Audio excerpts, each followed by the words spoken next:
परिचय। सांवले सपनों की याद। हमारे पाठ्यक्रम क्षितिज भाग 1 से ली गई है। जाबिर हुसैन का जन्म सन 1945 में गांव नौनही राजगीर, जिला नालंदा, बिहार में हुआ। अंग्रेजी भाषा एवं साहित्य के प्राध्यापक रहे। सभ्य राजनीति में भाग लेते हुए 1977 में मुंगेर से बिहार विधानसभा के सदस्य निर्वाचित हुए और मंत्री बने। वर्ष 1995 से बिहार विधान परिषद के सभापति हैं। जाबिर हुसैन हिंदी, उर्दू तथा अंग्रेजी तीनों भाषाओं में समान अधिकार के साथ लेखन करते रहे हैं। उनकी हिंदी रचनाओं में जो आगे हैं, डोला बीबी का मजार, अतीत का चेहरा, लोगा, एक नदी, रेत भरी प्रमुख हैं। अपने लंबे राजनीतिक सामाजिक जीवन के अनुभवों में उपस्थित आम आदमी के संघर्षों को उन्होंने अपने साहित्य में प्रकट किया है। संघर्षरत आम आदमी और विशिष्ट व्यक्तित्वों पर लिखी गई उनकी डायरियां चर्चित प्रशंसित हुई हैं। जाबिर हुसैन ने डायरी विमा में एक अभिनव प्रयोग किया है जो अपनी प्रस्तुति, शैली और शिल्प में नवीन है। प्रस्तुत पाठ जून 1987 में प्रसिद्ध पक्षी विज्ञानी सालिम अली की मृत्यु के तुरंत बाद डायरी शैली में लिखा गया संस्मरण है। सालिम अली की मृत्यु से उत्पन्न दुख और अवसाद को लेखक ने सांवले सपनों की याद के रूप में व्यक्त किया है। सालिम अली का स्मरण करते हुए लेखक ने उनका व्यक्ति चित्र प्रस्तुत किया है। यहाँ भाषा की रवानी और अभिव्यक्ति की शैली दिल को छूती है।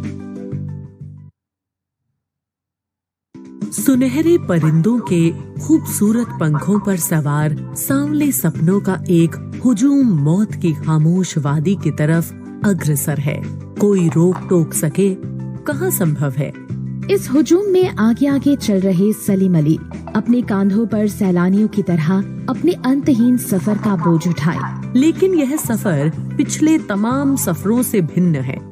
भीड़ भाड़ की जिंदगी और तनाव के माहौल से सालिम अली का यह आखिरी पलायन है। अब तो वो उस वन पक्षी की तरह प्रकृति में विलीन हो रहे हैं जो जिंदगी का आखिरी गीत गाने के बाद मौत की गोद में जा बसा हो। कोई अपने जिस्म की हरारत और दिल की धड़कन देकर भी उसे लौटाना चाहे तो वह पक्षी अपने सपनों के गीत दोबारा कैसे गा सकेगा। मुझे नहीं लगता कोई इस सोए हुए पक्षी को जगाना चाहेगा। वर्षों पूर्व खुद सालिम अली ने कहा था कि लोग पक्षियों को आदमी की नजर से देखना चाहते हैं। यह उनकी भूल है।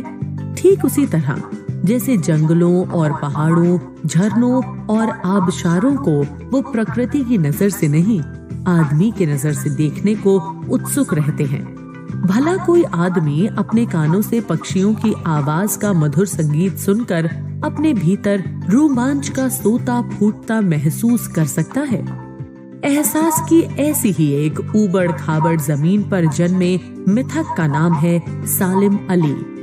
पता नहीं इतिहास में कब कृष्ण ने वृंदावन में रासलीला रची थी और शोक गोपियों को अपनी शरारतों का निशाना बनाया था। कब माखन भरे भांडे फोड़े थे और दूध छाली से अपने मुंह भरे थे।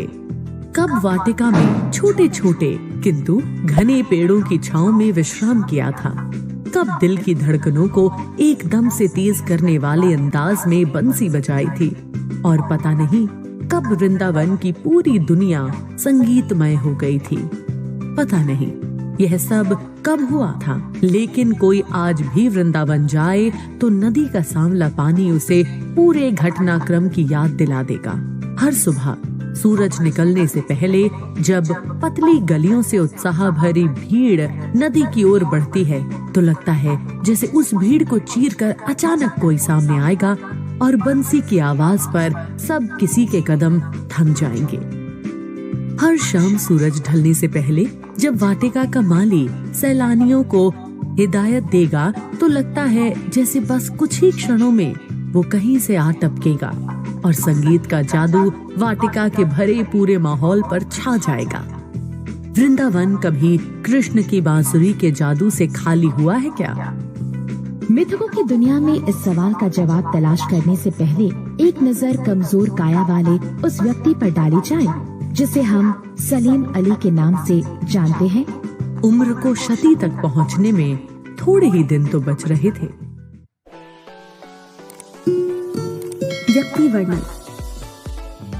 संभव है लंबी यात्राओं की थकान ने उनके शरीर को कमजोर कर दिया हो और कैंसर जैसी जानलेवा बीमारी उनकी मौत का कारण बनी हो, लेकिन अंतिम समय तक मौत उनकी आंखों से वह रोशनी छीनने में सफल नहीं हुई जो पक्षियों की तलाश और उनकी हिफाजत के प्रति समर्पित थी। सालिम अली की आंखों पर चढ़ी दूरबीन उनकी मौत के बाद ही तो उतरी थी। उन जैसा बर्ड वॉचर शायद ही कोई हुआ हो, लेकिन एकांत क्षणों में सालिम अली बिना दूरबीन भी देख गए हैं। दूर क्षितिज तक फैली जमीन और झुके आसमान को छूने वाली उनकी नजरों में कुछ कुछ वैसा ही जादू था जो प्रकृति को अपने घेरे में बांध लेता था।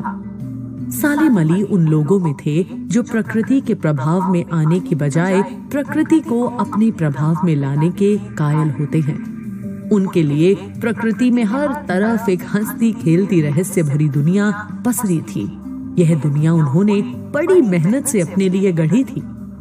इसको गढ़ने में उनकी जीवन साथी तहमीना ने काफी मदद पहुंचाई थी। तहमीना स्कूल के दिनों में उनकी सहपाठी रही थी। अपने लंबे रोमांचकारी जीवन में ढेर सारे अनुभवों के मालिक सालिम अली एक दिन केरल के साइलेंट वैली को रेगिस्तानी हवा के झोंकों से बचाने का अनुरोध लेकर चौधरी चरण सिंह से मिले थे। वे प्रधानमंत्री थे। चौधरी साहब गांव की मिट्टी पर पड़ने वाली पानी की पहली बूंद का असर जानने वाले नेता थे। पर्यावरण के संभावित खतरों का जो चित्र सालिम अली ने उनके सामने रखा, उसने उनकी आंखें नम कर दी थी। आज सालिम अली नहीं है, चौधरी साहब भी नहीं है।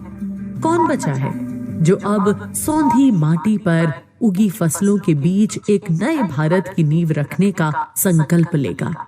कौन बचा है जो अब हिमालय और लद्दाख की बर्फीली जमीनों पर जीने वाले पक्षियों की वकालत करेगा?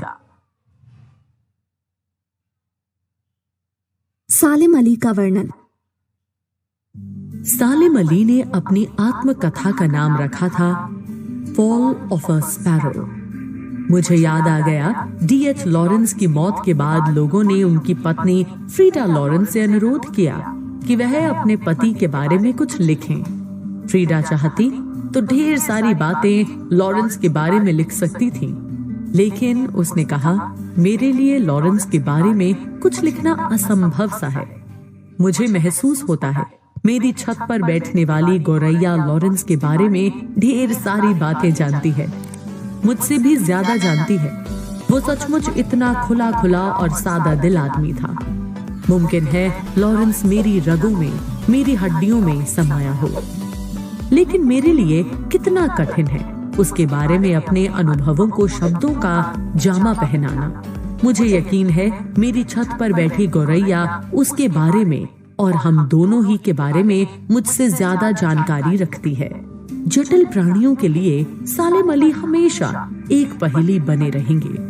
बचपन के दिनों में उनकी एयर गन से घायल होकर गिरने वाली नीलकंठ की वह गोरैया सारी जिंदगी उन्हें खोज के नए नए रास्ते की तरफ ले जाती रही। जिंदगी की ऊंचाइयों में उनका विश्वास एक क्षण के लिए भी डिगा नहीं। वो लॉरेंस की तरह नैसर्गिक जिंदगी का प्रतिरूप बन गए थे। सालिम अली प्रकृति की दुनिया में एक टापू बनने की बजाय अथाह सागर बनकर उभरे थे। जो लोग उनके भ्रमणशील स्वभाव और उनकी यायावरी से परिचित हैं, उन्हें महसूस होता है कि वो आज भी पक्षियों के सुराग में ही निकले हैं और बस अभी गले में लंबी दूरबीन लटकाए अपने खोजपूर्ण नतीजों के साथ लौट आएंगे। जब तक वो नहीं लौटते, क्या उन्हें गया हुआ मान लिया जाए? मेरी आंखें नम हैं। सालिम अली, तुम लौटोगे ना? सारांश।